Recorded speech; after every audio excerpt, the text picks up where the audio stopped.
Kelly, look what you've done! What I've done? This was their doing. They're dead because of you! No, I didn't kill anyone. Gus chose to pull that trigger.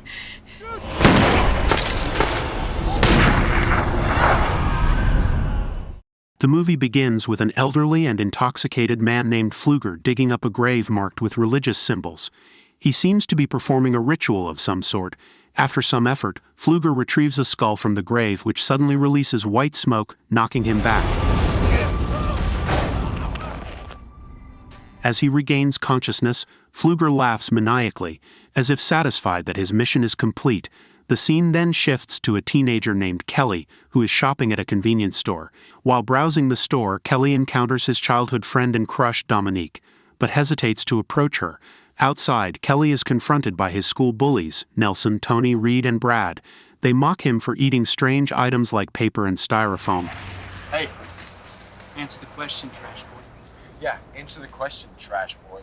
We warned you about coming here before. Just as their taunts escalate, Dominique intervenes, urging them to stop. However, her interference angers the bullies. Ladies and gentlemen, Trash Boy has won himself an all-you-can-eat buffet. Stop it! Oh, and a free soda to wash it all down. Fortunately, the store owner intervenes, chasing the bullies away. Afterward, Dominique offers Kelly a ride to school, but her friend Sarah, who owns the car, refuses to let him in. Do you want to ride? My dad would kill me if we get slime on the seats. It's okay. Thanks for asking. In the next scene, Kelly arrives at school only to discover that the bullies have recorded the store incident and spread it online. After school, Kelly returns home where his mother, Bernice, asks about his day. Kelly doesn't mention the bullying and simply says that Dominique talked to him for the first time. Meanwhile, an indigenous man named Red Elk comes across the desecrated grave that Pfluger had disturbed. He offers prayers and reveals that a secret power, which had been his responsibility to guard, was hidden in the grave and has now been stolen. The following morning, Kelly falls ill from consuming too much paper and styrofoam. The doctor also implies that Kelly's behavior might be due to the absence of male figures in the household. Kelly has an obsession he cannot control. He needs help to work through his compulsive behavior. However, it becomes clear that the doctor has ulterior motives. He harbors a romantic interest in Bernice. That same day, Pfluger appears in town claiming to possess healing powers. With these hands, I can take away anything that ails you, whatever ails you. With my touch, you will be free from pain. Is there anyone? He demonstrates his abilities by alleviating an elderly woman's joint pain. Coincidentally, Bernice witnesses this and is impressed.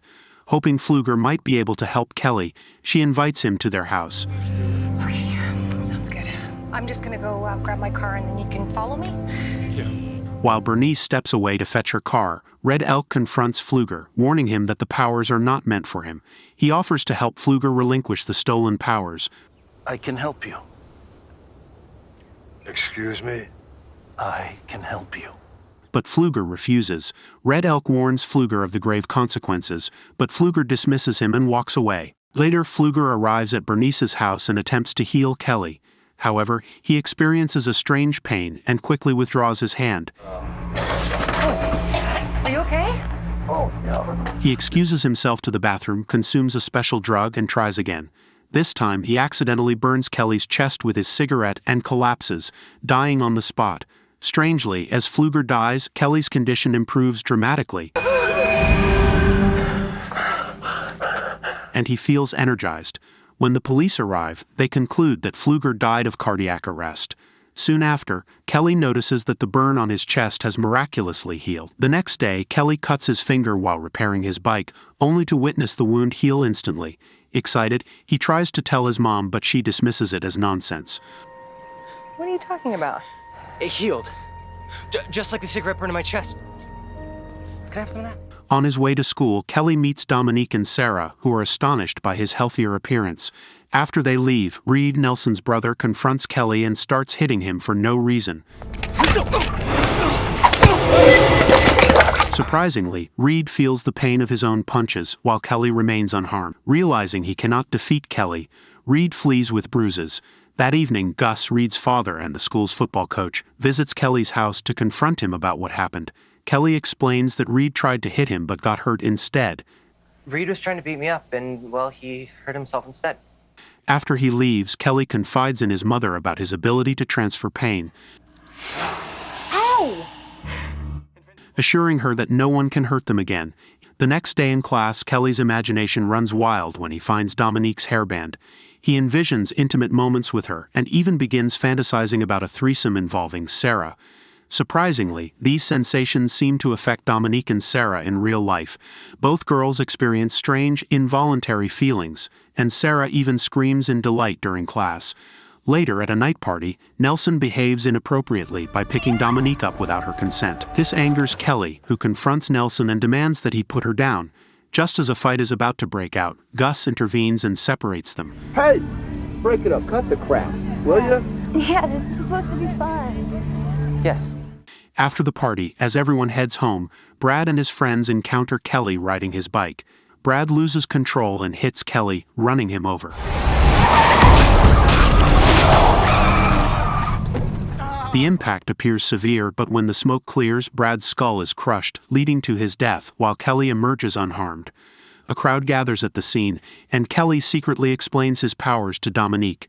Meanwhile, Red Elk learns about Pfluger's death and visits his grave.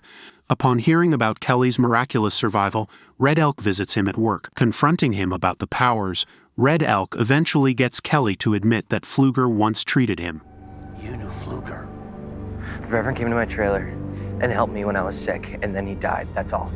The next day, Kelly and Dominique are having lunch at a cafe and chatting about movies. Dominique secretly hopes Kelly will ask her out, and to her delight, he does. The two agree to see a movie together. Meanwhile, Nelson and his friends, still bitter about Brad's death, plan to teach Kelly a lesson. Learning Bernice's schedule, they wait for her to leave for her night shift. However, Bernice falls ill and decides to stay home. Seeing his mother unwell, Kelly offers to buy her medicine and heads to town. Mistaking Kelly for Bernice, Nelson and his group decide to scare him. They attach Kelly's trailer home to their truck and drive off, dragging it away.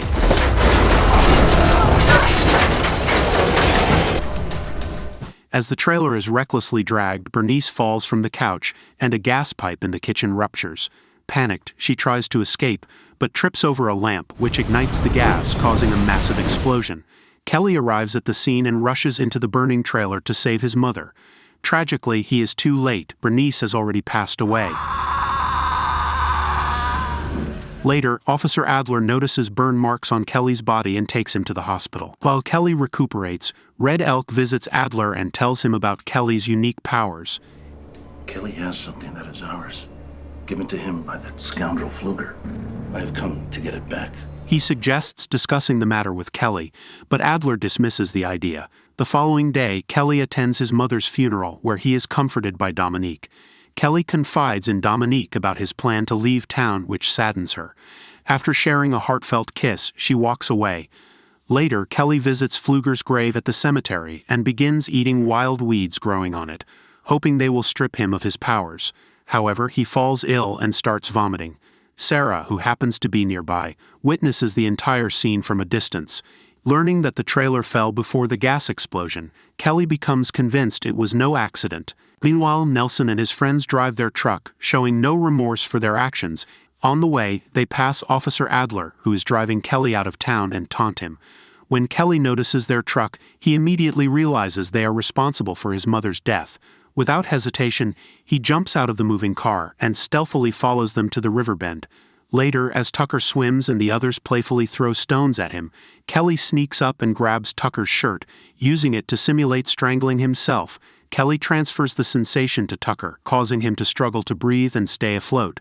Ultimately, Tucker drowns in the river as Nelson and the others watch in horror. They rush to help him, but it is too late. Tucker has died. Who's next? Kelly arrogantly reveals himself as the one responsible for Tucker's death. He then attempts to grab Nelson's shirt, but Officer Adler arrives at the scene just in time. Adler, however, finds their story implausible and begins suspecting them of murdering their friend. That night, Kelly confesses his plan to avenge his mother's death to Dominique. The next day, in chemistry class, Kelly deliberately provokes Tony, one of the bullies, hoping to push him into confessing. At first, Tony controls himself, but when Kelly mocks his girlfriend, Sarah, he snaps and throws acid at Kelly. Due to Kelly's powers, the attack backfires, and Tony ends up burning himself, dying on the spot. Witnessing this, Dominique becomes furious with Kelly and demands that he leave her alone. That evening, a grieving Sarah meets Nelson, and they conspire to avenge Tony's death. Sarah reveals that she saw Kelly vomiting after eating a vine from the cemetery. Together, they head to the graveyard to retrieve the vine, planning to use it as a weapon against Kelly. The next day, Gus takes his sons to football practice, where Adler notices the chain used by the bullies on Gus's truck. Just then, Kelly arrives at the practice ground, holding an electric drill and wearing a piece of Nelson's clothing. He threatens to harm himself unless Nelson confesses to his crimes. Prepared for this confrontation, Nelson brings a vial of juice extracted from the cemetery weed. As Kelly begins drilling into his own body, Nelson sprays the juice on him, temporarily stopping his progress. Adler pleads with Kelly to stop. Amidst the chaos, Dominique arrives and manages to convince Kelly to stop. In the commotion, Gus seizes Adler's gun and, in a fit of rage, shoots Kelly. However, a struggle ensues, and Gus and Nelson are accidentally shot. After the incident, Dominique persuades Kelly to give up his powers and return to a normal life. Kelly, if you ever cared for me, give these powers back to Red Elk. Adler agrees to help and takes Kelly and Dominique to Pfluger's cemetery, where they meet Red Elk. Together, they perform a ritual to release the powers. Red Elk reveals that for the powers to be released, Kelly must die. Horrified, Kelly attempts to flee but is accidentally shot by a police officer, who also shoots Dominique and himself in the chaos. Mortally wounded, Kelly shares a final kiss with Dominique before she dies. Desperate to end the cycle, Kelly consumes Pfluger's heart, hoping to eradicate the power. Shortly after, Adler shoots Kelly, killing him. In the final scene, police officers carry Kelly and Dominique's bodies in a van. However, as the vehicle drives away, Dominique suddenly wakes up, revealing that she now possesses Kelly's healing powers. Thank you for watching. Don't forget to subscribe. See you in the next video.